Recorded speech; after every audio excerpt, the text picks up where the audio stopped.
opening statement, majority of the clients, I don't know what is wrong with me, but something is wrong. I cannot do anything. Apart from being a daughter, mother, wife, son, husband, who are you? आप शादी में लाखों करोड़ों रुपए खर्च करते हैं लेकिन बहुत ज़्यादा समय तक शादी टिकती नहीं है। It is very important that you heal through breathing. कोशिश करो कि जितना स्लो ब्रीथ कर सकते हो। इंडिया में रिसर्च नहीं होती, सारी बुक्स वेस्टर्न ऑथर्स की हैं मोस्टली। हमारी फिलॉसफी इतनी रिच रही है, हमारी बुक्स में इतना ज्ञान है, हमारे ज्ञान को लेकर के उन्होंने थेरेपी बनाई है, लेकिन हम लोग कहाँ गलत हो गए, हम लोग कहाँ चूक गए। Should I be a desi person और should I be a modern person? ये मिलेनियल जनरेशन और कंफ्यूज्ड है क्योंकि अब इनको वेस्ट मॉडर्न ही बनना है। ये क्लियर है उनको कि उनको ये देसी नहीं बनना।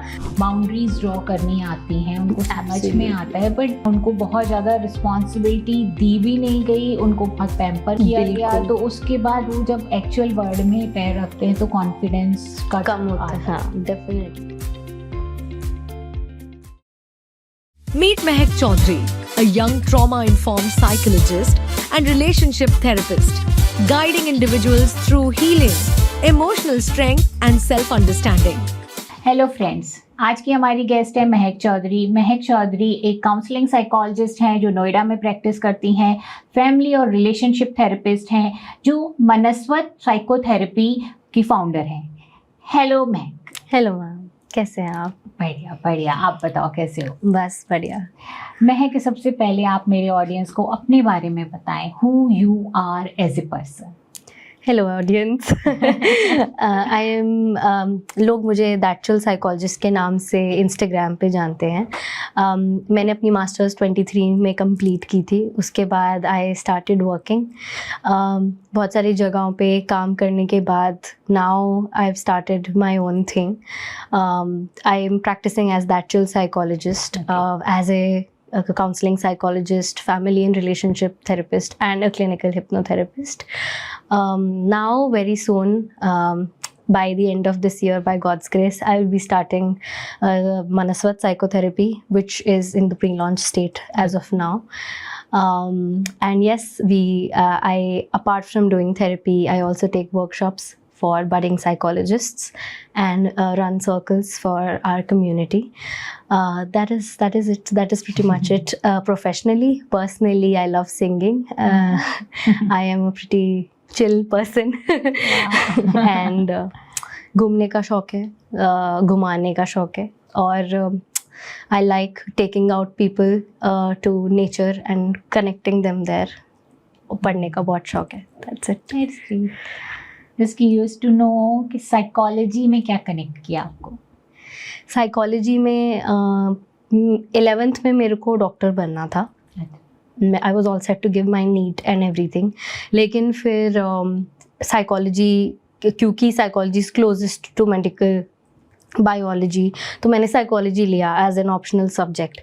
वो मैंने पहले दिन पढ़ा and since then I have not looked back. I wanted to become a psychologist. तो अब आज मेरे को 9 साल हो चुके हैं, 9 से भी ज़्यादा। Psychology is my first love and it has always been that. So yes, that is how psychology came into my life. That's great. थोड़ा सा थेरेपी की बात करते हैं अपन महक। हाँ, थेरेपी कितनी आजकल लोग करवाना चाहते हैं, कितना उनका इंक्लिनेशन है, किस तरीके के लोग ज़्यादा थेरेपी में आते हैं, और क्या वाकई लोग विलिंग रहते हैं करवाने के लिए? That is also the question. Depends on age group. So therapy जो आपने पहले बोला कि लोग करवाना चाहते हैं या नहीं, अगर मैं हम अर्ली 20s से लेके या इवन टीनेज से लेके 40s की बात करूं, जो हमारा लेट मिलेनियल्स एंड जेन ज़ी है, they are very much interested. They know कि थेरेपी हमारे लिए बहुत इम्पॉर्टेंट चीज़ है, करनी चाहिए। बहुत कुछ नहीं पता, मान लो 60-65% पता है कि थेरेपी क्या होती है, बट उतना ही काफ़ी है उनको आने के लिए। उनको पता है कि हाँ, मेरी लाइफ में बहुत कुछ हो रहा है तो मेरे को जाना है, ऐसा। फिर उसमें भी अगर आप जेंडर में आ जाओ तो females have much more intuition towards this के मुझे थेरेपी लेनी चाहिए, मेरे को किसी की हेल्प चाहिए। मेल्स आर लाइक कि क्योंकि उनको हमेशा से ये सिखाया भी जाता है कि हमें कोई नहीं समझेगा, we are on our own वाली चीज़, तो वो लोग अपना अप्रोचेबल नहीं समझते थेरेपी को।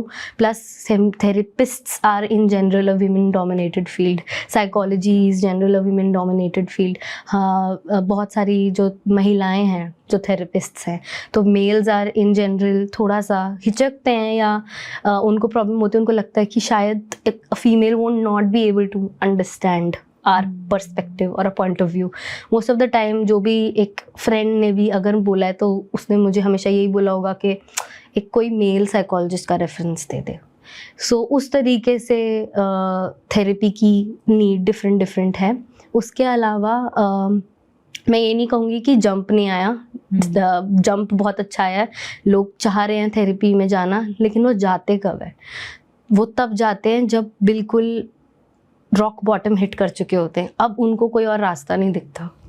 एक तरीके से ये कहो कि उन्होंने सारे अपने सब रिसोर्सेज करके देख लिया है उन्होंने, तब जाके वो थेरेपी में आए हैं कि कुछ मेरे साथ ख़राब है, मैं इसलिए यहाँ आई। I don't know what, so opening statement majority of the clients, I don't know what is wrong with me but something is wrong, I can not do anything. So that is when you know that this person has very limited resources now. बहुत rock bottom की तरफ जाते जा रहे हैं।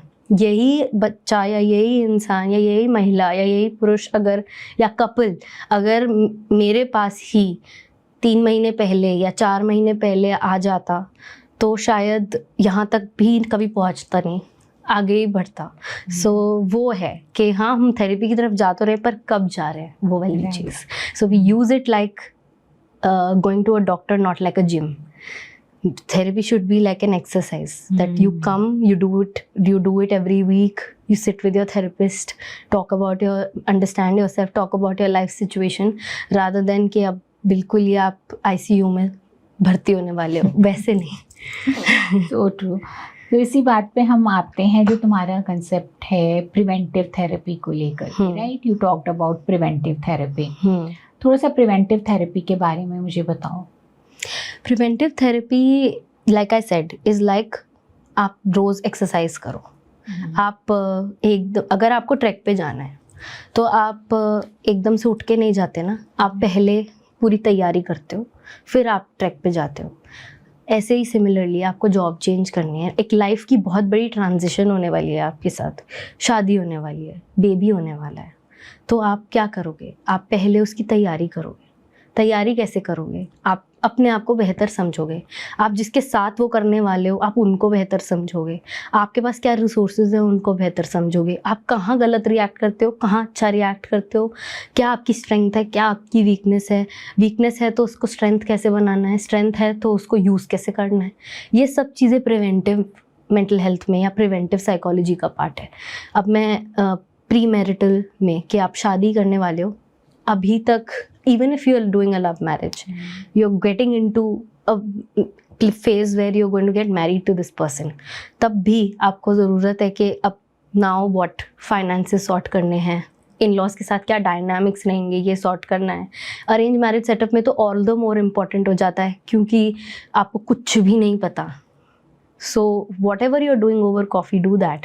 Whatever you're doing over anything, do that. But एक बार अगर आप सेशंस, वो प्री मैरिटल सेशंस ले लो, 2 3 4 सेशंस, इमोशनली एक दूसरे को समझो, इमोशनल एस्पेक्ट्स पे बात करो। You're going to give birth, both parents. उसमें भी कि a woman is going through so many changes, so many unexplained things are there. हमारे यहाँ सोसाइटी में कितने सारे सुपरस्टिशंस हैं, ये मत करो वो मत करो, वो डर में ही रहती है आधे time. So a psychologist or a mental health professional would be the best person to tell her, with also a gynecologist. Like a gynecologist can tell them कि फिजिकली क्या हो रहा है, एक मेंटल हेल्थ प्रोफेशनल आपको बताएगा कि mentally आपके साथ क्या हो रहा है, आपके हस्बैंड की क्या रिस्पॉन्सिबिलिटी होनी चाहिए, उससे क्या एक्सपेक्ट करो, आपके इन लॉज की क्या होनी चाहिए, उससे क्या एक्सपेक्ट करो, खुद से क्या एक्सपेक्ट करो, क्या इम्पोर्टेंट है क्या इम्पोर्टेंट नहीं है। All those things come in preventive. ये तो आपकी रिलेशनशिप्स के उनके साथ हो गए, डिपेंडेंस के साथ, और with relevance to your relationships. Individually भी ले सकते हो। करियर में नया ट्रांजिशन होने वाला है, जॉब स्विच करनी है आपको, हो सकता है कि आपको मूव आउट करना है एक बहुत ही खतरनाक सेटअप से, या अब्यूसिव मैरिज से, या अब्यूसिव पेरेंट्स से मूव आउट करना है, इंडिपेंडेंट रहना है, ट्रैवलिंग स्टार्ट करनी है, कुछ भी हो सकता है। सो यू नीड जो एंग्जाइटी आती है उसके साथ, कुछ चीज़ें होती हैं जो आपकी किसी रिलेशनशिप के साथ नहीं होती, आपकी अपने साथ होती है। आइडेंटिटी हमारी आइडेंटिटी हमारे समाज में किसी के साथ है, हमारी अपनी आइडेंटिटी नहीं है। अगर मेरा पहला क्वेश्चन होता है कि अपने क्लाइंट से कि can you tell me 5 lines about your self.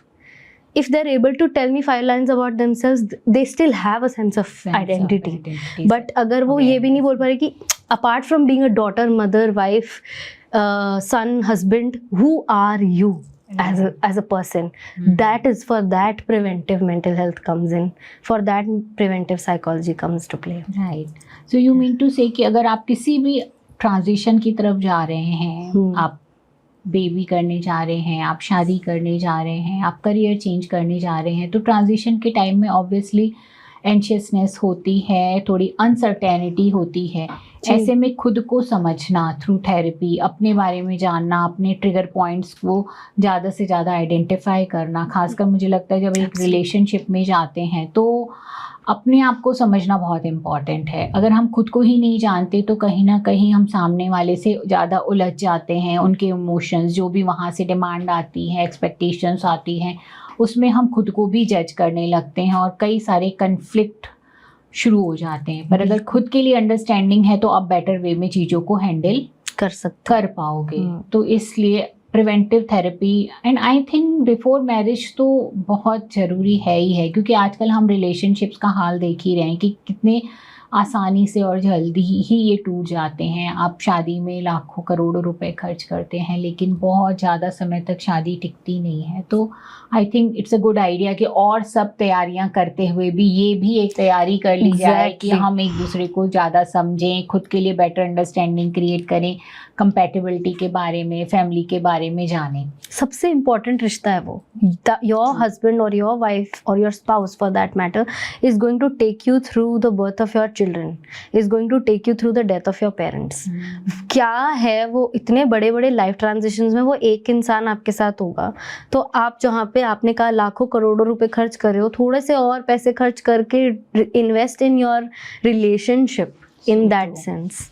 So true, क्योंकि आप वो इंटरजेनरेशनल ट्रॉमा भी वहीं रोकते हो ना कि अब I don't want to pass on to that child. आपकी अपने हस्बैंड के साथ या वाइफ के साथ जो भी रिलेशनशिप होगी, आपका बच्चा वही देख के बड़ा होगा, उसका कॉन्सेप्ट ऑफ लव, उसका कॉन्सेप्ट ऑफ रिलेशनशिप वही है जो आप दिखा रहे हो। True, right. तो उसके लिए अगर आप बेहतर एक दूसरे को नहीं समझोगे तो आप वो भी नहीं दिखा पाओगे उसे। राइट। थोड़ा सा मेरे व्यूअर्स को आप इंटरजेनरेशनल ट्रॉमा के बारे में बताओगे। इंटरजेनरेशनल ट्रॉमा बेसिकली ये होता है कि लेट्स सपोज मेरी दादी की आदत है कि वो बहुत ज़्यादा पीपल प्लीजिंग है। इसका मतलब कि वो बहुत ज़्यादा दूसरों का करती हैं, उसमें अपना भी खो देंगी, सब कुछ खो देंगी, अपने बारे में नहीं ध्यान रखेंगी। उसकी वजह से उनको अब ऑटो इम्यून डिजीज़ हो चुका है, ठीक है। लेकिन वो पीपल प्लीजिंग है, वो किसी को मना नहीं कर सकती, वो सबका करेंगी। उसके वजह से क्या हो रहा है कि उनकी बहुत वाहवाही होती है, बहुत वाहवाही होती है कि वो कितनी महान लेडी थी और ये थी वो थी। अब मेरी दादी को देखा मेरे पापा ने जब देखा कि मैं अपना एग्जांपल नहीं दे रही, I am just giving an example, कि उन्होंने देखा कि अरे मेरी मम्मी ऐसा करती हैं, उन्होंने बड़े होके देखा वो भी करने लग गए। थोड़ा कम कर रहा होगा, उन्होंने थोड़ा सा कम किया होगा, लेकिन किया। उन्होंने भी देखा, उन्होंने अपनी लाइफ में देखा कि हाँ, लोगों की मदद करके, लोगों को अपने घर खाने पे बुला के, कुछ भी मना ना करके किसी को, बहुत हमें ऐसा बोला जाता है कि ये तो कितना अच्छा इंसान है और कितना बढ़िया इंसान है, उसमें अपना जो भी लॉस हो रहा है वो होते रहे। तो इसे इंटरजेनरेशनल फंक्शनिंग कहते हैं। अब ट्रॉमा क्या होता है कि कोई अब्यूज़ होते हुए आ रहा है, किसी ने कोई अपने पेरेंट्स को देखा कि हस्बैंड वाइफ को मारता है, इसने नीचे बेटे ने सीख लिया, वो अपनी वाइफ को मारता है, इधर नीचे बेटे ने देखा, लेकिन इस बेटे को ये समझ आ गया कि ये चीज़ गलत है, इसने वहीं रोक दिया. He treated his wife like a nice person. He treated his wife like an equal. So इसने क्या किया? He broke the generational trauma. वो trauma चलता हुआ आ रहा है, एक cycle चलती हुई आ रही है. वो जो जहाँ वो ब्रेक लग जाता है उसे कहते हैं breaking the generational trauma. So you mean to से कि थेरेपी के थ्रू हम लोग इस ट्रॉमा को रोक सकते हैं. We have the access because we, जैसे डायबिटीज चलता हुआ आता है हेरिडिटी, वैसे ही ट्रॉमास और ये सब सीख जिसे कहते हैं ना, पूरी कम्युनिटी ऐसे बनती है. तो वो भी चलता हुआ आता है, वही एक तरीके से वही कहते हैं. So true. सो जब हम इसकी बात करते हैं प्रिवेंटिव थेरेपी की, यू सेड कि जैसे जिम में हमें जाते हैं, अपनी मसल्स बिल्ड करते हैं ताकि हमारी हेल्थ अच्छी रहे, राइट? वैसे ही अपनी अगर मेंटल हेल्थ के ऊपर हमको काम करना है, अपने स्ट्रेस, बर्नआउट, और हम डिप्रेशन की तरफ ना जाएं, हम एंग्जाइटी डिसऑर्डर की तरफ ना जाएं, तो हम पहले से ही अपने लिए प्रिवेंशन करना स्टार्ट करें, स्टार्ट कर दें, राइट? बिल्कुल. Anything else you would like to include in preventive therapy? 5 चीज़ें होती हैं जो बहुत इम्पॉर्टेंट है. पहला तो आप अपनी जो प्रिवेंटिव में ही आती हैं एक तरीके से, और वो सिर्फ मेंटल नहीं, फिजिकल में भी. It is very important that you heal through breathing. कोशिश करो कि आप जितना स्लो ब्रीथ कर सकते हो कि वो ब्रीदिंग का पार्ट बना लो. हमारे यहाँ पे योग का इतना बड़ा है, अब वहाँ बाहर रिसर्च हो रही है इस पे, वो बात अलग है. हमारे यहाँ तो घर की मुर्गी दाल बराबर की तरह ट्रीट किया जाता है. एंड दे से योग is just physical, but it is not physical. पूरी योग की फिलॉसफी है जो मेंटल आपकी ड्यूटीज़, आपको योग से पहले क्या करना है, योग के बाद क्या करना है, योग कितने भागों में बटा हुआ है, बहुत कुछ है उसमें. उसमें से एक होता है प्राणायाम, जिसे हम बॉक्स ब्रीदिंग, ये ब्रीदिंग, वो ब्रीदिंग, बहुत सारी चीज़ें होती हैं. आप कहते हैं फैंसी वर्ड्स, लेकिन एसेंशियली व्हाट इज़ इट? अनुलोम विलोम, नाड़ी शोधन, ये सब हमारे यहाँ प्राणायाम एक अम्ब्रेला टर्म के नाम पे, वो अपनी लाइफ का पार्ट बनाए. Healing through that. दूसरा, आप healing through your nutrition. Gut brain axis के बारे में आई डोंट नो कितने लोगों ने सुना है, लेकिन आपका गट एक सेकंड ब्रेन कहा जाता है बॉडी में. तो वो बहुत इम्पॉर्टेंट है कि आप अपने न्यूट्रिशन पे ध्यान दो. अपने अंदर का जो आपका माइक्रोबायोम है, यानी कि जो आपके अंदर बैक्टीरियाज हैं गुड एंड बैड, उनको प्रॉपर न्यूट्रिशन दिया जाए ताकि आपकी बॉडी, क्योंकि वही आपके लिए सारे काम कर रहे हैं. वही जिस जगह पे वो जाके कॉलोनी बनाएंगे बैक्टीरिया, वहीं पे ही जाके अगर ख़राब बैक्टीरिया ने कॉलोनी बना ली तो वहीं आपका वो रुक जाएगा, वो फ्लो रुक जाएगा, चाहे वो हार्मोन का फ्लो हो, न्यूरोट्रांसमीटर का फ्लो हो. तो इट्स बेटर कि आप गुड बैक्टीरिया को अपनी बॉडी में कॉलोनीज बनाने दें ताकि वो आपके लिए हेल्प करते रहे चीज़ों को, आपकी इम्यूनिटी को अच्छा करें, आपके मेटाबॉलिज्म को अच्छा करें. Naturally helps you with your mental health. Naturally आपका हार्मोन फ्लो सही रहेगा, आपका न्यूरोट्रांसमीटर फ्लो सही रहेगा. तीसरा आपका होता है फिर हीलिंग थ्रू मूवमेंट. तो कि आप कुछ मूव कर रहे हो बॉडी में. ज़रूरी नहीं है कि आपको जाके ये बड़े बड़े मसल्स और टोन बॉडी बनानी है. सुबह उठ के थोड़ा सा स्ट्रेच करा, धूप में चले गए, 10 मिनट धूप में बास्क कर रहे हो, वॉक पे चले गए, कुछ भी करा. चौथी चीज़ आपका हो गया हीलिंग थ्रू प्ले. कुछ आप प्ले, कुछ भी. प्ले का मतलब ये नहीं है कि खेलना. प्ले का मतलब है कि जो भी चीज़ आपको पसंद है 10 मिनट आप उस चीज़ में दो. आर्ट करना पसंद है, आर्ट करो. सिंगिंग करना पसंद है, सिंगिंग करो. बुक पढ़ना पसंद है, बुक पढ़ो. कुछ भी करो. स्क्रोलिंग प्ले में नहीं आता. ये सब सोशल मीडिया और ये कुछ भी जो आपको स्टिमुलेट ना करे बट आपको हिट करे इन द सेंस कि आपको खुशी दे. और स्क्रोलिंग वो नहीं है. स्क्रोलिंग तो हमारी कंडीशनिंग बन गई है अब. लेकिन अगर आपको बचपन में, अब आप उसमें आप ये देख सकते हो कि बचपन में क्या करना पसंद था, वहाँ जाओ पीछे और वहाँ देखो कि क्या करना पसंद था, वो करो. क्योंकि तब हमारे पास फोन्स नहीं थे. अब पता नहीं आगे आने वाली जनरेशन को क्या बोलेंगे. लेकिन हम तो ये बोल सकते हैं अभी अपनी जनरेशन को कि पहले क्या करना पसंद था तो वो करो. और लास्ट चीज़ होती है हमारी हीलिंग थ्रू कनेक्शन. अपने फैमिली के साथ, पार्टनर के साथ, किसी के भी साथ टाइम स्पेंड करो, उनके साथ बात करो. चाहे कुछ भी बात करो, ऐसे ज़रूरी नहीं है कि फ़नी करना है, कुछ भी बात करो, but connect with your family members, with your partner. So ये 5 चीज़ें, ये सब प्रिवेंटिव मेंटल हेल्थ में ही आती हैं. If you are doing this and making this a part of your life, these 5 things, it will naturally cure most probably 90% of your problems.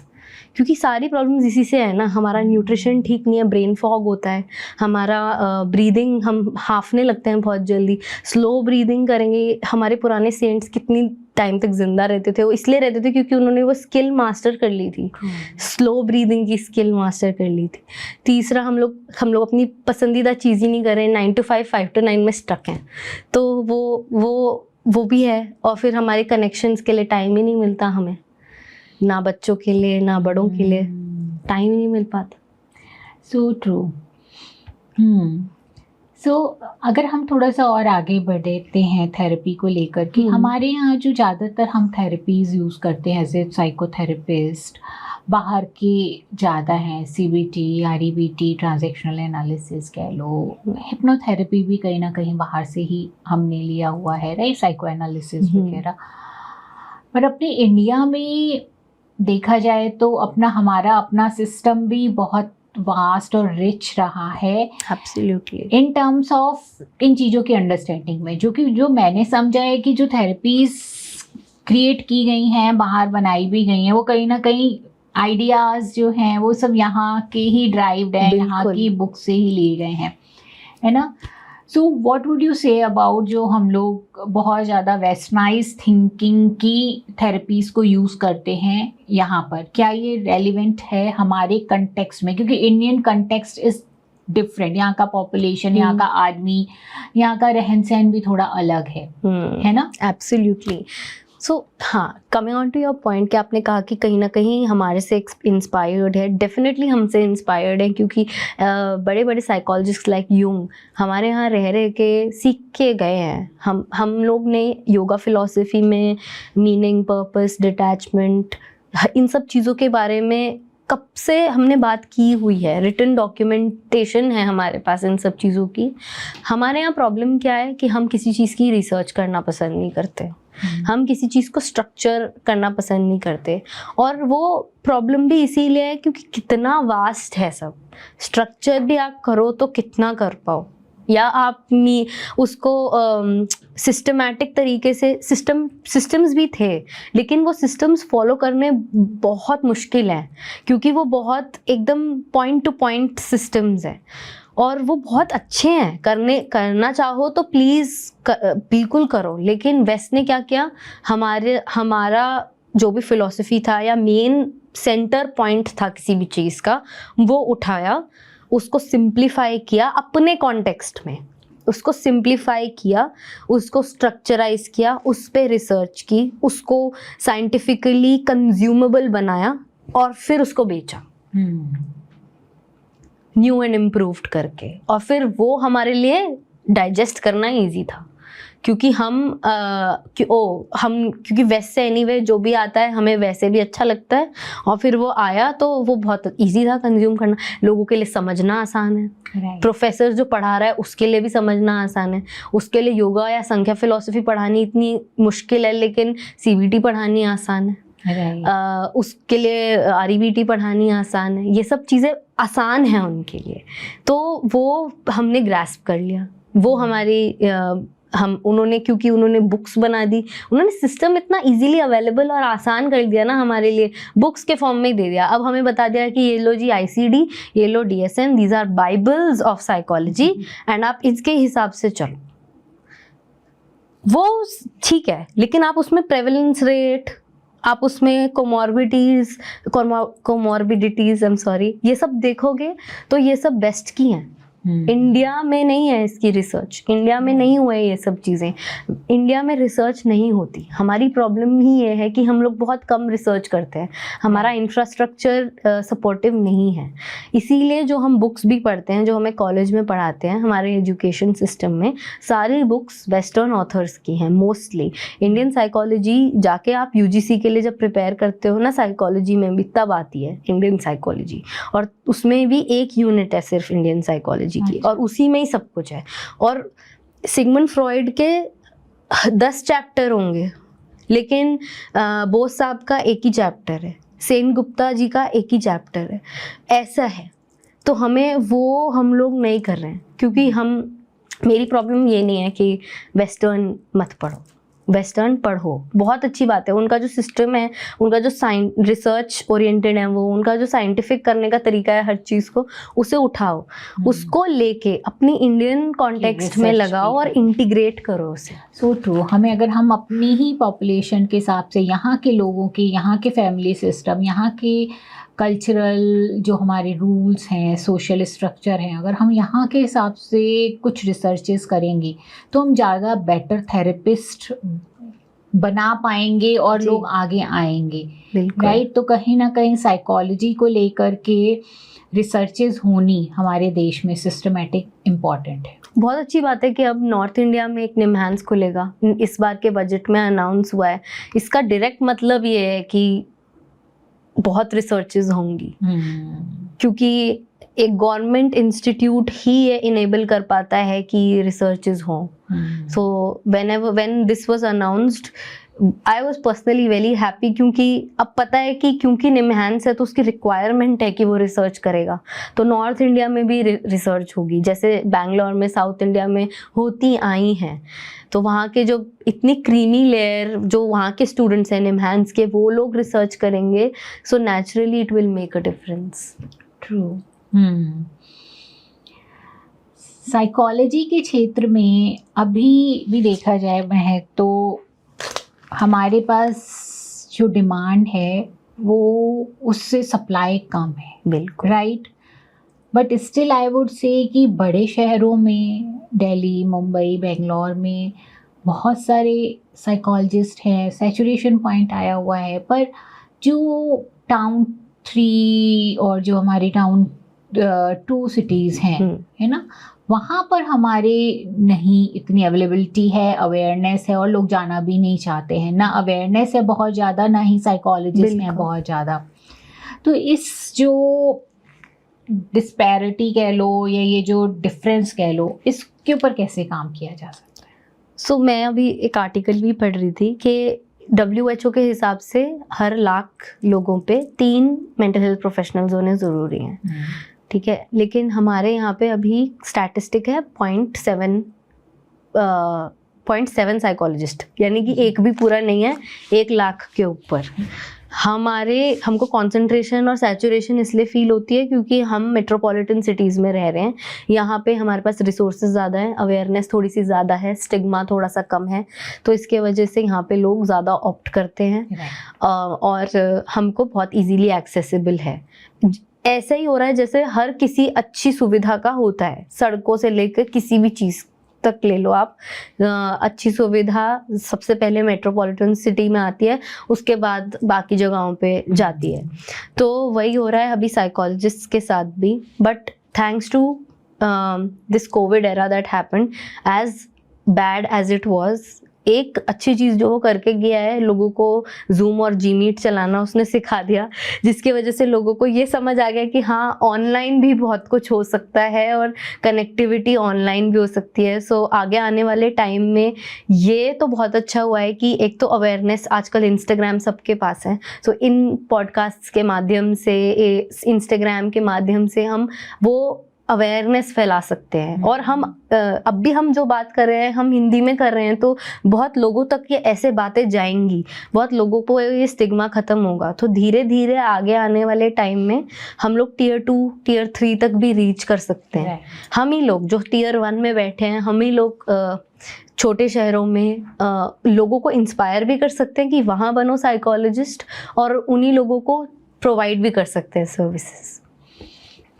India में सबसे अच्छी बात यह है कि सुविधा आती है, अगर लोगों को पता चल जाए ना कि हाँ ये एक सुविधा है, तो उसका सप्लाई चेन बहुत बढ़िया क्रिएट हो जाता है ओवर द ईयर्स। वो प्रॉब्लम, वो थोड़ा टाइम ज़रूर लगता है क्योंकि हमारी पॉपुलेशन बहुत ज़्यादा है, लेकिन वो हो जाता है। कोविड में हमें कभी मास्क और सैनिटाइज़र की कमी महसूस नहीं हुई, क्योंकि हम लोग जुगाड़ू कंट्री हैं, हम लोग जुगाड़ में बहुत बिलीव करते हैं। तो ऐसा ही है कि अगर पता लग गया ना कि यहाँ पे स्कोप है, या यहाँ पे ये चीज़ इम्पोर्टेंट है, तो बस वो हो जाएगा। तो बस वो एक जो स्वीट स्पॉट है वो हिट करना अभी थोड़ा बाकी है। राइट। अगर मैं तुमसे पूछूं महक कि वो स्वीट स्पॉट अगर हमें टियर 2 और टियर 3 सिटीज़ में हिट करवाना है वहाँ के लोगों को, तो उन्हें हमें क्या संदेश देना चाहिए एज ए साइकोलॉजिस्ट? पहली बात तो उनकी नब्ज़ को समझना बहुत ज़रूरी है। हम वेस्ट पढ़ के हमारी इंडियन कम्युनिटी की नब्ज़ को नहीं समझ पाएंगे। हमें ये समझना पड़ेगा कि हम लोग एक कलेक्टिविस्ट सोसाइटी हैं, हम कम्युनिटीज़ में रहते हैं, हमारी आइडेंटिटी हमारे रिलेशनशिप्स की अवज में होती है। हम तो टियर 2 और टियर 3 में वो और बढ़ता जाता है। हम जॉइंट फैमिली में रहते हैं तो उनकी प्रॉब्लम्स उनकी जॉइंट फैमिली से रिलेटेड होंगी। वो जो क्लाइंट्स आएंगे वो अपने चाचा, ताऊ, चाची, सासू माँ, ये प्रॉब्लम्स लेके आएंगे आपके पास। तो वो DSM में नहीं लिखा, वो आपके वेस्ट में किताबों में नहीं लिखा। आपको अपनी कंट्री को समझना पड़ेगा।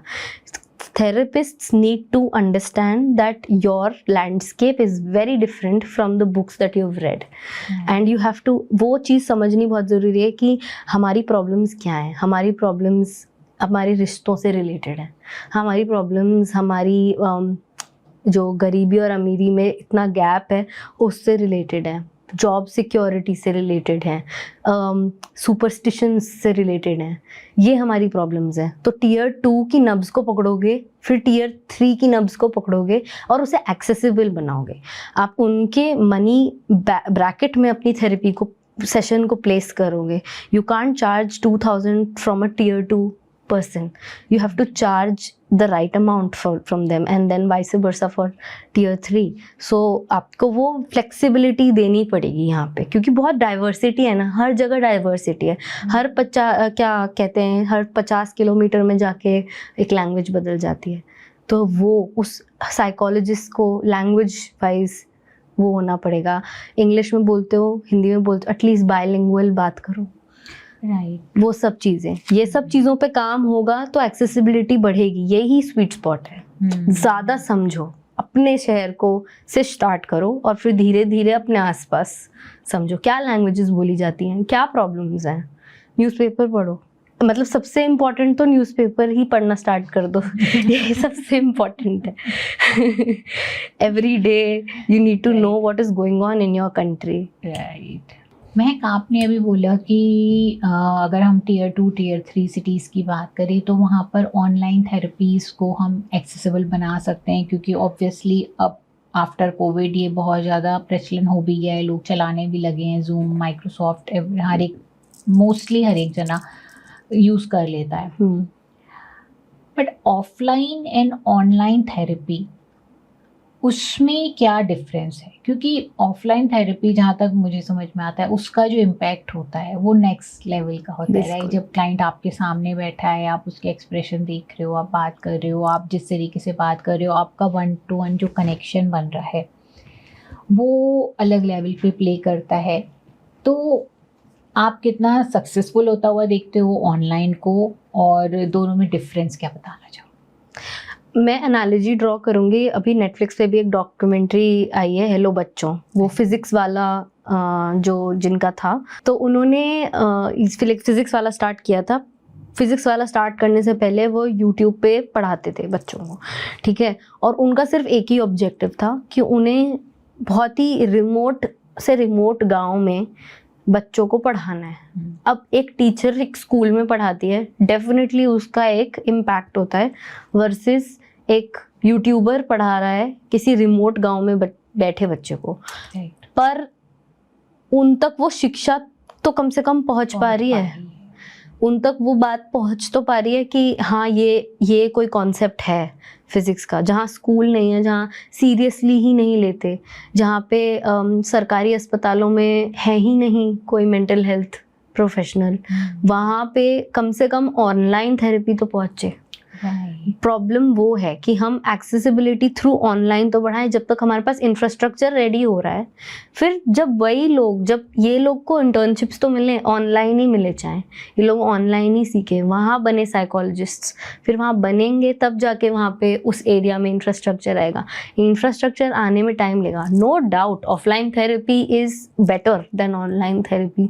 We get to see people more, सामने से बात करने में मज़ा भी ज़्यादा आता है, हीलिंग भी ज़्यादा होती है, पर एसेंशियली कर तो बात ही रहे हैं। Right. और जब तक सिर्फ बात कर रहे हैं तब तक, और प्रिवेंटिव है, और हम थोड़ा सा डिस्ट्रेस और चैलेंज की बात कर रहे हैं, बहुत ज़्यादा डिस्ट्रेसफुल नहीं है, बहुत बड़ा डिसऑर्डर नहीं है, हॉस्पिटलाइज होने की नौबत नहीं आ रही है, उन सब चीज़ों से अगर हम थोड़े से कम हैं तब हम कोई दिक्कत नहीं आती ऑनलाइन थेरेपी में। Offline therapy definitely is better.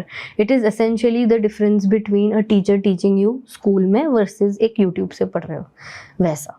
तो वही है सेम कि आप या तो आप ऑनलाइन कर लो या फिर आप ऑफलाइन कर लो, 19-20 का फ़र्क होता है। जब तक प्रिवेंशन की बात है, जब तक गाइडेंस की बात है, जब तक अपने थोड़े से मेंटल हेल्थ चैलेंज, स्ट्रेस और डिस्ट्रेस को लेके बात हो रही है, तब तक कोई प्रॉब्लम नहीं है। राइट। बट एक्सेसिबिलिटी तो बहुत बढ़ जाएगी। एक्सेसिबिलिटी तो बहुत बढ़ जाएगी। You true. और हमारे इंडिया में ये भी कल्चर है जो इन अ वे मैं अच्छा भी मानती हूँ कि मतलब आप अगर किसी प्रॉब्लम से जूझ रहे हो तो अपने दोस्तों से बात कर लो, अपनी फैमिली से बात करो, क्यों जाना थेरेपिस्ट के बाद। तो इनिशियली वो लोग थोड़ा सा अपना शेयरिंग करके, कम्युनिकेशन करके अपना जो स्ट्रेस लेवल होता है या जो अंदर भराव होता है उसको निकाल देते हैं, पर ये काम करता नहीं है। तो ये मतलब कई बार कर भी जाता है, आई वोंट से कि सबके लिए नहीं काम करता है, कुछ के लिए कर भी जाता है और कुछ के लिए नहीं भी करता है। बिल्कुल। तो यहाँ पर क्या डिफरेंस आ जाता है, जिन लोगों के लिए फैमिलीज के साथ बात करना, दोस्तों के साथ बात करना अपने आप में काम कर जाता है और जहाँ नहीं काम करता है, व्हाट यू थिंक? तो फ्रेंड्स को अपनी फ्रेंडशिप भी तो मेंटेन करनी है ना। वो एक लिमिट के बाद आपको रियलिटी चेक नहीं दे पाएंगे, वो एक लिमिट के बाद आपको सच्चाई भी नहीं बता पाएंगे। हाँ, तू सही कह रही है, जो तू कर रही है वही सही कर रही है। They will not help you identify your own blind spots. वो आपको ये नहीं समझा पाएंगे कि तुम कहाँ गलत जा रहे हो, क्योंकि तुम बायस हो जाते हो। नहीं, मैं एक बात बताऊँ महक, ऐसा नहीं है कि फ्रेंड्स आपको अपना ब्लाइंड स्पॉट बता नहीं पाते, क्योंकि कई फ्रेंड्स बताते भी हैं और बहुत खुल करके और बहुत आगे आके बताते है ना। अगर तुमने कभी ऐसा महसूस किया हो इस तरीके की फ्रेंडशिप में कि बहुत ही फ्रेंकली स्ट्रेट फॉरवर्ड होकर वो तुम्हें बताते हैं कि तुम कहाँ गलत हो, यहाँ पे तुम सही नहीं कर रहे हो, ये गलती है, वो गलती है, what ever it is, but still therapy से वो डिफरेंट है। बुरा मान जाते हैं ना हम एकदम, जब फ्रेंड हमें कुछ बताता है, वो एक तो घर की मुर्गी दाल बराबर है, तू क्या मुझे बताएगा, वैसा बता देते हैं, हम सुन भी लेते हैं, वो बात अलग है, लेकिन फिर हम बुरा भी मान जाएंगे, हमको अच्छा भी नहीं लगेगा कि उसने ये बोला। फिर 2-3 महीने बाद रियलाइज होगी कि यार वो मुझे ये बोल रही थी, उसने सही बोली थी ये बात। दोस्त सही बोल रही है, सब कुछ ठीक है, लेकिन हम उसकी बातों को मानते तो नहीं है। वही चीज़ अगर हम एक प्रोफेशनल की सुनते हैं तो हाँ हमें अच्छा लगता है। अब हमारी मम्मी हमें बोलती रहेगी, बेटा अच्छा खाओ, घर का खाओ, अच्छा खाओ, घर का खाओ। एक बार हम बीमार पड़ेंगे, डॉक्टर के पास जाएंगे, वो एक पैरासीटामोल और पूरी 10 दवाइयाँ लिखेगा और वो बोलेगा अच्छा खाओ, बढ़िया खाओ, वो खाएंगे। वही बात है सेम कि थेरेपिस्ट हमेशा आपको एक स्ट्रक्चर देता है, आपको ये बताएगा कि ये आपके साथ हो क्यों रहा है। फ्रेंड वो नहीं बता पाएगा कि ये हो क्यों रहा है, चाहे वो कितना भी इमोशनली इंटेलिजेंट क्यों ना हो, वो आपको आपके हिसाब से नहीं समझेगा। वो दुनिया उसने अपने हिसाब से जो देख रखी है वो वही बताएगा, उसी के हिसाब से बताएगा, उसका बायस आएगा। A therapist on the other hand will always try and make you understand कि आपकी लाइफ में आपके हिसाब से क्या चल रहा है और आप ऐसा क्यों हो रहा है। अगर बर्नआउट हो रहा है तो क्यों हो रहा है, अगर आपको ये स्विच चाहिए क्यों चाहिए, आपको इंटीमेसी इश्यूज हैं तो शायद पहले कुछ हुआ होगा जिसकी वजह से आपको ये हैं। ये आपका फ्रेंड नहीं बता सकता आपको। हाँ, वो शायद जजमेंटल ज़्यादा हो जाते हैं। वो जब बिल्कुल। आपको बताते हैं तो वो नॉन जजमेंटल स्पेस प्रोवाइड नहीं करा पाते हैं, वो बिल्कुल। लिसनिंग वो लेवल की नहीं प्रोवाइड करा पाते हैं। सीन की कटने भी लगते हैं थोड़े टाइम में, अगर आप बार बार अपनी बात को हाँ। बताओ तो फिर कि यार ये तो अपनी ही प्रॉब्लम्स शेयर करती रहती है। फिर अब एक्सपेक्टेशन ये भी होती है कि अच्छा मैंने अपनी 10 बातें बताई तो तू मेरी भी 10 बातें सुन। लेकिन थेरेपिस्ट ये एक्सपेक्ट नहीं करता आपसे, वो अपनी Obviously, बातें तो हाँ, बताएगा ही there नहीं is- आपको अपनी, और बार बार बता सकते हो आप अपनी बात जाके बिना किसी बायस या थेरेपिस्ट जिस जजमेंट। तरीके का नॉन जजमेंटल और लिसनिंग प्रोवाइड कर सकता है, वो शायद एक फ्रेंड उसमें ट्रेंड नहीं है उसको करने में। वो बिल्कुल। वो हो सकता है कि आपको फ्रैंक ओपिनियन दे, पर वो फ्रैंक ओपिनियन भी उनके अपने जजमेंट्स, उनकी अपनी थिंकिंग से आ रहा होगा, जो उन्होंने अपने बनाए हुए हैं अपने माइंडसेट के through. That does not mean कि आप दोस्तों से बात ही मत करो नहीं, या that's अपनी वो मत करो, अपनी पूरी बात करो, सब कुछ करो, पर वो भी जो बातें हो रही है ना, जाके अपने थेरेपिस्ट को सिर्फ शेयर करो कि उसने मुझे ऐसा कहा, ये बात हुई, उसका ये कहना था, आपको क्या लगता है, क्या उसने सही कहा। आपका काम आसान हो गया है ना, आपको पूरी बात बताने की ज़रूरत नहीं है, आप वो डिस्कशन भी शेयर कर सकते हो। राइट। इंडियन जो स्क्रिप्चर्स हैं उसमें बहुत कुछ, जैसे हमने पहले भी डिस्कस किया कि यहाँ से बहुत कुछ ले जाया गया है और वहाँ पे उन्होंने स्ट्रक्चर दिया है, राइट। यहाँ की कौन सी कॉन्सेप्ट हैं जो बहुत मेन है और जिनको एज ए थेरेपी यूज़ किया जा सकता है? जो मैं पर्सनली यूज़ करती हूँ, जो मैंने वो 5 चीज़ें बताई थी, वो एक्चुअली डिराइव्ड तो कहीं ना कहीं हमारे स्क्रिप्चर्स से ही है कि हमें बोला गया है कि आप अपने न्यूट्रिशन पे ध्यान रखो, अपनी मूवमेंट पे ध्यान रखो। वो सब योगा फिलॉसफी में है, संख्या फिलॉसफी भी कहते हैं जिसे। उसमें हर चीज़ के बारे में डिटेल डिस्क्रिप्शन है। फिर हमारे यहाँ पे हमें धर्म के बारे में बताया जाता है। अब धर्म को ये मानते कि ये मतलब बहुत भारी वर्ड माना जाता है, but essentially it is just your role and responsibility and your duty and how people see you. Now as a mother there will be a dharma, as a daughter there will be a dharma, as an individual भी एक धर्म है आपका। आपकी society में एक position है और उस पोजीशन के हिसाब से आपकी रोल्स और रिस्पॉन्सिबिलिटीज़ क्या हैं, उसके बेसिस पे आपका धर्म बनता है। Now if you understand that properly, बहुत बड़ा ना, बस छोटा सा ही उसमें से निकाल लो कि आप एक वुमन हो, आपकी एक रिस्पॉन्सिबिलिटी है आपके हस्बैंड की तरफ, आपके बच्चों की तरफ, आपकी अपनी तरफ भी तो है। Towards your own self also is your responsibility, जिसे हम स्वधर्म कहते हैं। वो धर्म भी तो है, उसको भी तो आपको समझना पड़ेगा। You have to do your roles and responsibilities better, you need to understand कि आप क्या हो खुद, हु आर यू, आप कैसे हो, आप किन बातों पर रिएक्ट कर देते हो, आप किन बातों को झेल जाते हो, आपकी क्या खूबियां हैं, आपकी क्या खामियां हैं। ये सब भी तो धर्म का ही पार्ट है। राइट। इनके बारे में हम आइडेंटिटी और इन सब चीज़ों के बारे में, रोल कन्फ्यूजन, ड्यूटीज, रिस्पॉन्सिबिलिटीज, ये सब बात करते हैं। But essentially where did this come from? This came from this philosophy. फिर उसके बाद आपका आता है, आप कर्म की बात करते हो, विच इज़ कुछ नहीं है, एक्शन है। एक्शन का कुछ कॉन्सिक्वेंस होगा, कॉन्सिक्वेंस का कुछ मीनिंग होगा आपकी लाइफ में, वो कर्म से आया है। तीसरा हमारे यहाँ पे बैठक्स का कॉन्सेप्ट था। लोग बैठते थे, बात करते थे, लेडीज़ की अपनी बातें होती थी, वो लोग गाने वाने गाते थे, गीत गाने का होता था, रिक्रिएशनल एक्टिविटीज़ का बहुत ज़्यादा हमारे यहाँ पे कम्युनिटी है ना, क्योंकि हम लोग कम्युनिटीज़ में रहना प्रेफर करते हैं। ये सब करने का हमारे ट्रेडिशंस थे अलग अलग। क्या था एसेंशियली? ये त्यौहार, हमारे यहाँ इतने त्यौहार मनाए जाते हैं। क्यों मनाए जाते हैं? एक बहाना चाहिए बस कि सब साथ में आए, 4 लेडीज़ आपस में बैठें, वो अपनी चुगलियाँ करें, अपने घर वालों की बातें करें, वो भड़ास निकालें, ताकि वो बाद में जाके अपनी रिस्पॉन्सिबिलिटी और रोल्स कर सकें। To just emotionally vent everything out, to rant everything out. All of those concepts of बैठक्स, females used to do it अलग से, males used to have it अलग से विद देयर ओन थिंग्स। हो सकता है वहाँ पे हमारे यहाँ तो ईस्ट और वेस्टर्न बेल्ट्स में बड़ी बड़ी बैठकें भी आप देखोगे विलेजेस में बनी होती हैं। वो लोग क्या अपने हिसाब से बात करते थे, अपने हिसाब से सारी चीज़ें डिस्कस करते थे। That would help them do it better.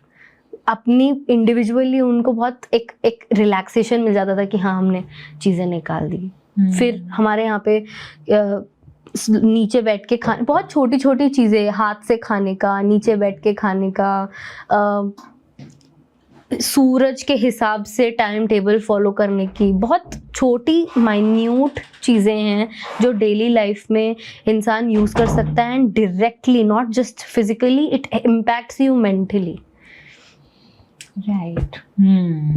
आपने धर्म का जो बताया, that is very interesting and I truly believe it कि हम लोगों के अपने जो रोल्स रिस्पॉन्सिबिलिटीज़ हैं उनको निभाना, एक्चुअली वही तो हमारे लिए धर्म है। मैं एक माँ हूँ और एक माँ की तरह मुझे अपने बच्चों का ध्यान रखना है, राइट। पर कई बार हमारे यहाँ पर ही कन्फ्लिक्ट बहुत आ जाते हैं, क्योंकि कई बार हम इन धर्म को, इन रोल्स और रिस्पॉन्सिबिलिटीज़ को अपने ही ऊपर रख लेते हैं। हमें लगता है कि अब शायद मेरी आइडेंटिटी एज ए अमिता नहीं होकर के सिर्फ एज ए अच्छी मदर बनना ही है। अब मेरी रिस्पॉन्सिबिलिटी, क्योंकि सामने वाला मुझे इस रोल से ज़्यादा अच्छा जज करता है, अगर मैं ये रोल अच्छे से निभाती हूँ तो मुझे बहुत महान समझा जाता है एक माँ के रोल में।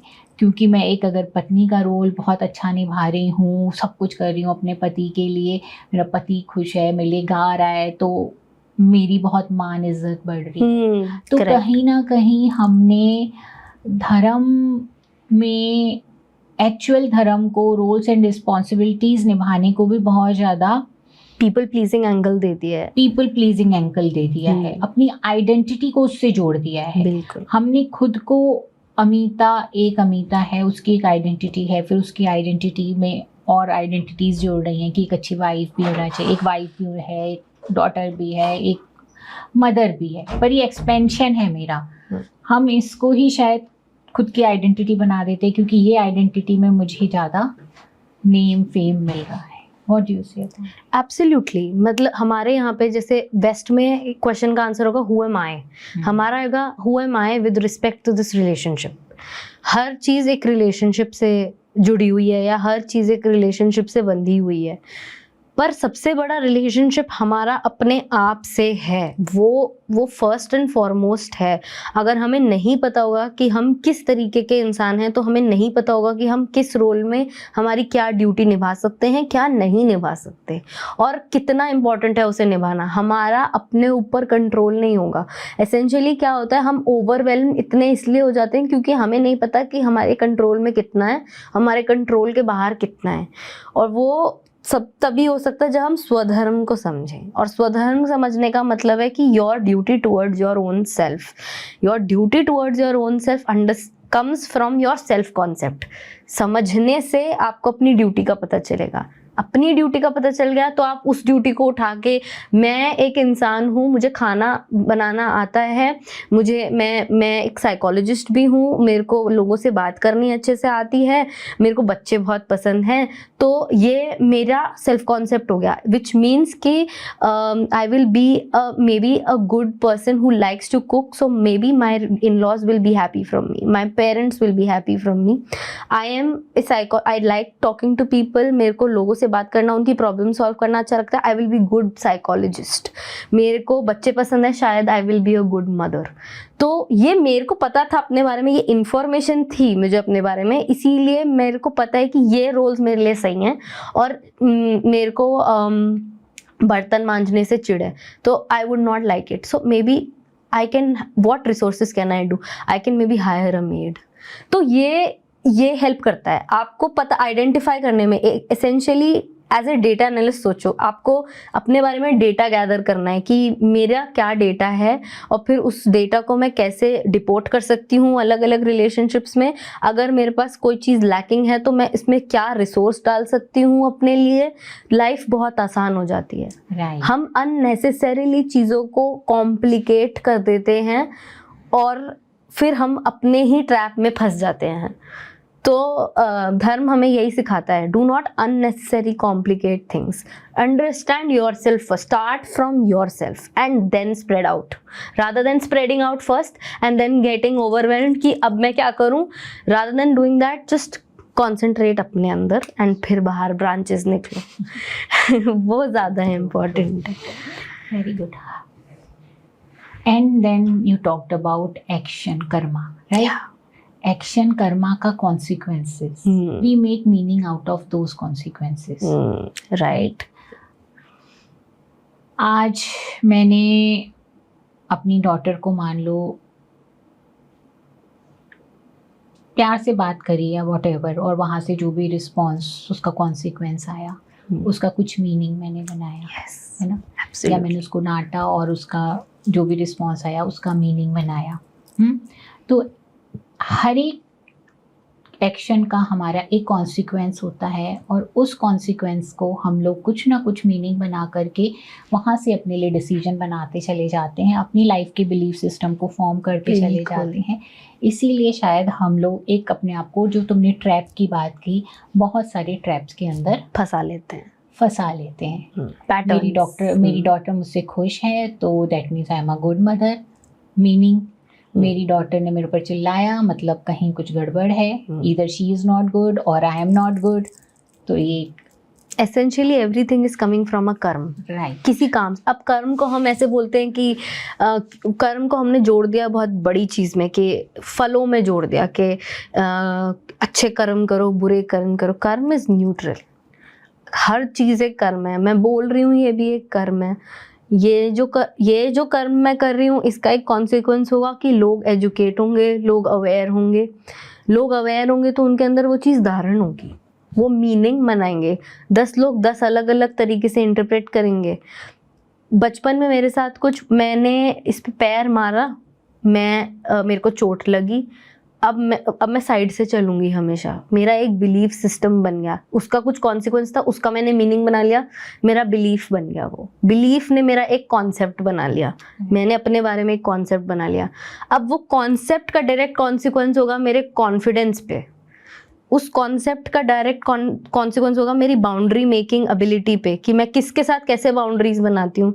वही कॉन्सेप्ट है सब कुछ। वो अगेन कर्म affects your dharma affects your karma, and it is a lifelong cycle, and once we understand that, and इसका सबसे अच्छा उदाहरण और ये सब चीज़ों के बारे में सबसे पहले बात हुई थी भगवद गीता में।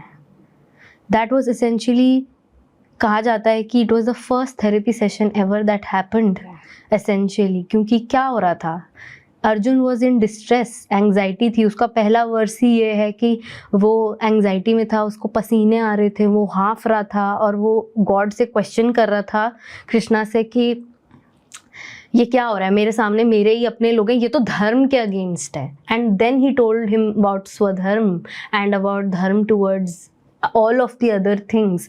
वो बहुत बड़ी लगती है सुनने में, लेकिन है वो बहुत सिंपल सा, कि पहले अपने पे ध्यान दे, देख तेरे साथ क्या गलत हो रहा है, फिर तू बाहर जा। सिंपल, अगर पूरी चीज को वो करो, निचोड़ निकालो तो इतना ही है बस। तो वही essentially there is a therapist, there is a giver and there is a seeker. Seeker is keeping on asking questions, the helper delivers, बस यही है। तो यही थेरेप्यूटिक रिलेशनशिप है। एक सीकर होता है, वो आपसे आके अपनी प्रॉब्लम बताता है और आप उसकी मदद करते हो। ये पूरा कॉन्सेप्ट उठा के उन्होंने बढ़िया अपना CBT बनाई, पब्लिश की और भेज दिया हमें। True. And now they're going back to Bhagavad Gita again. India के अंदर मैं बहुत वंडर करती हूँ मैं कि हमारी फ़िलॉसफी इतनी रिच रही है, हमारी बुक्स में इतना ज्ञान है, हमारे ज्ञान को लेकर के उन्होंने थेरेपीज़ बनाई हैं, लेकिन हम लोग कहाँ गलत हो गए, हम लोग कहाँ चूक गए। क्योंकि अगर हम इंडिया का एक्चुअल डेटा देखें तो हमारा डिस्ट्रेस लेवल भी उनसे ज़्यादा है, हमारे अंदर बहुत सारी मेंटल हेल्थ की प्रॉब्लम्स हैं, बढ़ रही हैं, कई लेवल पे बढ़ रही हैं।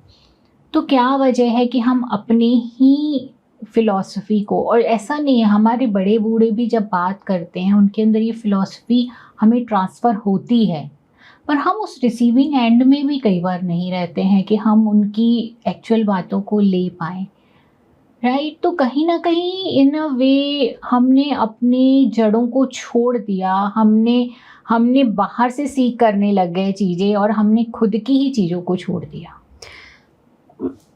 आई थिंक मैम इसका तो सबसे बड़ा रीज़न, पहली बात तो ये है कि अभी करंट सिनेरियो में देखा जाए तो पॉपुलेशन, एक इंफॉर्मेशन इतने सारे लोगों को देना ही अपने आप में एक बहुत बड़ी चीज़ है। उन तक पहुंचना, लेट अलोन देना तो चलो हम दे भी दें तो भी पहुंच जाए, वो बहुत बड़ी बात। थैंक्स टू अब इतनी टेक्नोलॉजी आ गई है तो पहुंच जाती है, लेकिन कैसे पहुंच रही है, उसका क्या वर्जन पहुंच रहा है, हमें नहीं पता। वो एक है, डाइवर्सिटी बहुत ज़्यादा अलग अलग कल्चर्स बहुत ज़्यादा मिक्सअप हो गए हैं, और जो हमारी अपनी लीनियज थी वो कहीं ना कहीं over the period of time जल्दी जा रही है। एंड प्लस हम as a society we were always invaded. हमारे बहुत सारे कॉन्सेप्ट्स बन गए, हमारा कुछ जनरेशनल ट्रॉमा है जो चलता ही आ रहा है। वो जो हम लोग we were always a giving as a society, we were one of the earliest civilisations. हमको कभी भी ये इनसिक्योरिटी तो थी ही नहीं ना कि हमें किसी को देना नहीं है। हमारे पास तो हर चीज़ हमेशा अबंडेंस में थी, until the time we reached that we were the ones who were scarce and they took it all away. No matter whoever is coming, we always accepted people with open arms, with open hands. And वो सब चीज़ों के वजह से we started giving out stuff and also taking theirs। And हमें अपने, क्योंकि हमारे जो कॉन्सेप्ट्स हैं, क्योंकि वो थोड़े से डिफ़िकल्ट है फॉलो करने, नियम है, डिसिप्लिन है, मेहनत मांगते हैं आपसे, तो वो आज की डेट में it's not easy to follow. It is but वही सिंप्लीफाइड वर्जन हम करते हैं, उसी का सिंप्लीफाइड वर्जन हमें जब दिया जाता है तो वो लोग एक्चुअली उन्होंने वो सिंप्लीफिकेशन को जो पकड़ा है ना, वो बहुत बढ़िया पकड़ा है, क्योंकि वो सेल करना इज़ ईजियर। एंड हमारे जो इवन हमारे पेरेंट्स के भी पहले जो जनरेशन थी, they were much more simpler in living, their philosophies, their way of living, their concepts were much more easier and they were satisfied। उनके पास क्योंकि choices कम थी और options कम थे, confusion भी कम थी। हमारे यहाँ क्या है, फिर हमारे पेरेंट्स के टाइम पे आई थिंक दैट जनरेशन, जो हमारे बूमर्स जिन्हें कहते हैं, उस जनरेशन के साथ ये हुआ है कि उन्होंने हल भी देखा है खेतों में और उन्होंने स्मार्टफोन भी देख लिया है। तो उनके पास इतने ऑप्शंस आ गए थे कि वो इतने कंफ्यूज्ड बड़े हुए एज एन एडल्ट। उनके पास इतनी इंफॉर्मेशन थी, they did not know what to do with this information, what concept to, should I be a desi person और should I be a modern person. Now these people are becoming parents, they are raising these millennial generation.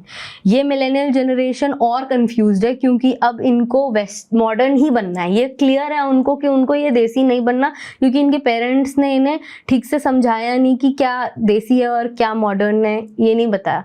Millennials then had their own learning curve, उनको धीरे धीरे समझ आया कि no, let's go back to much more balanced approach, we can be modern and we can be desi at the same time, but this happened at 45, 46, 50।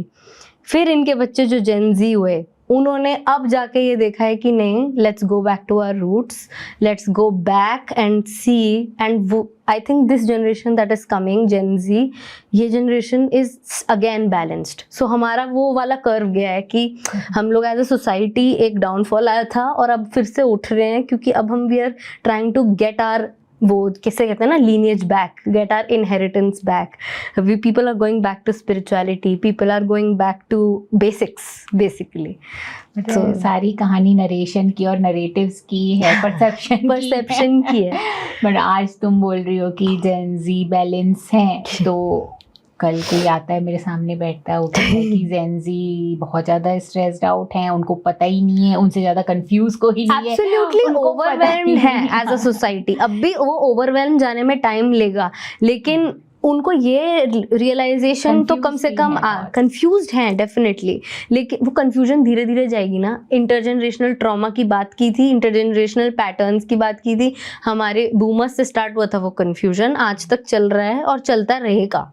जब तक नई चीज़ें आती रहेंगी चलता रहेगा। लेकिन वो मैं जो गोइंग बैक टू बेसिक्स की बात कर रही हूँ, spirituality is at boom in our country at this point. People are going back to spirituality, people are going back to slower living, people are saying no to इतना 50-60 week working hours, because they do not stand for that culture. Millennials were all up for it. हम ये Gen Zs नहीं हैं, ये लोग नहीं करेंगे काम. इन लोग को बहुत ज़्यादा वर्क लाइफ बैलेंस चाहिए. That is all going back to basics. हाँ, कन्फ्यूज्ड हैं, वो रहेंगे, बट कुछ चीज़ें मेरे को लगता है कि अच्छी भी हो रही हैं. Right, true. बहुत सारी चीज़ों में उनको बाउंड्रीज ड्रॉ करनी आती हैं, उनको समझ में आता है, but for sure they are more anxious, क्योंकि कहीं ना कहीं ऑब्वियसली ये गलती भी पेरेंट्स की तरफ से ही आई है कि उनके साथ जो है उनको बहुत ज़्यादा रिस्पॉन्सिबिलिटी दी भी नहीं गई, उनको बहुत पैम्पर किया गया. तो उसके बाद वो जब एक्चुअल वर्ल्ड में पैर रखते हैं तो कॉन्फिडेंस का कम होता है. हाँ, definitely. Every generation comes with its own pros and cons. वो एक बैगेज के साथ आएंगे ही, वो चीज़ है. आप ये बिल्कुल होती है कि कॉन्फिडेंस अफेक्ट होता है और ये सब अफेक्ट होता है.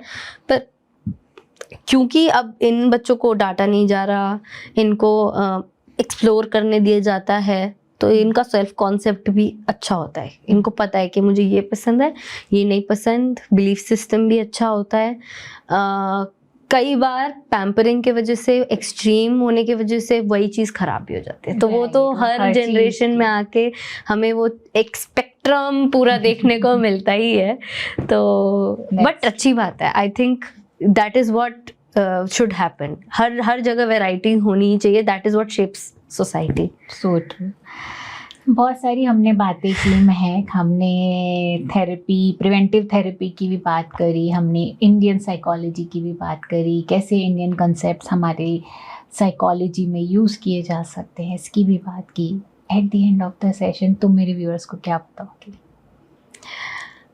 एक चीज़ जो मैं बताना चाहती हूँ वो यही है कि बहुत बड़ी चीज़ नहीं है थेरेपी. बहुत ऐसा नहीं है कि थेरेपी वही लोग करते हैं जो क्रेज़ी सो टू से होते हैं, या हमारे यहाँ पे कितने सारे अलग अलग शब्दों का यूज़ होता है, उनके लिए नहीं है. थेरेपी, जैसा कि मैंने पहले भी कहा था, कि सिर्फ एक्सरसाइज के जैसा होता है. आप हफ्ते में एक दिन आओ, बैठो, जो पूरे हफ्ते हुआ है उसके बारे में बात करो. कोई नई चीज़ सीखी उसके बारे में बात करो. कुछ नया सीखना है उसके बारे में बात करो.